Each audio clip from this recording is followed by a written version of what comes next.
महाराष्ट्र में राजनीतिक उथल पुथल चल रहा है। शिवसेना में बड़ी बगावत हो गई है, जिसके बाद सत्ता पलट गई है और इसी सब के बीच शरद पवार ने बड़ा फैसला लिया है।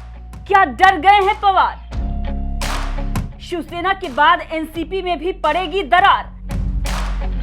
सख्त एक्शन लेने पर आखिर क्यों हुए मजबूर पवार? पवार का पावर गेम या पार्टी बचाने की कवायद? उद्धव की शिवसेना में हुई बगावत पवार को सचेत कर गई है। जी हां, शिवसेना में बड़ी बगावत के बीच शरद पवार ने एनसीपी की सभी इकाइयों और प्रकोष्ठों को फौरन प्रभाव से भंग कर दिया है। एनसीपी के राष्ट्रीय महासचिव प्रफुल्ल पटेल ने इस बारे में जानकारी दी है।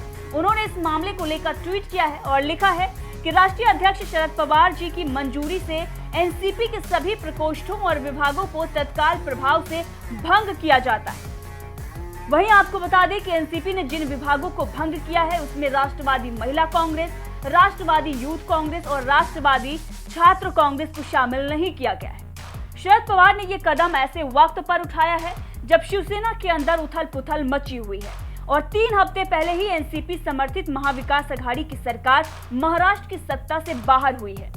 बड़ी बात यह भी है कि महाविकास अघाड़ी के शिल्पकार के तौर पर शरद पवार को ही देखा जा रहा था और एनसीपी को ही इस साझेदारी में सबसे बड़ी पार्टी के तौर पर देखा जा रहा था, लेकिन सीएम पद उद्धव को दे दिया गया था। अब ऐसे में एनसीपी की इस आंतरिक कार्रवाई को शिवसेना में मचे बवाल से भी जोड़कर देखा जा रहा है। बताया ये जा रहा है कि शरद पवार एनसीपी में नए लोगों को मौका देना चाहते हैं। इसी वजह से प्रकोष्ठों और इकाइयों को भंग कर दिया गया है। साथ ही आपको ये भी बता दें कि शरद पवार ही महाविकास अघाड़ी सरकार के सूत्रधार थे। बताया यह जाता है कि उन्हीं की सलाह पर शिवसेना और कांग्रेस एक मंच पर आए थे। उद्धव ठाकरे ने भी इसको लेकर बयान दिया था और कहा था कि शरद पवार ने ही सीएम बनने को उन्हें कहा था, उनकी चाह सीएम बनने की नहीं थी। वहीं एकनाथ शिंदे ने भी इस पर बयान दिया था कि पहले सीएम वो बनने वाले थे, लेकिन पवार यानी कि शरद पवार और अजीत पवार के कहने पर ही उद्धव सीएम बन गए थे और वो सीएम बनते बनते रह गए थे।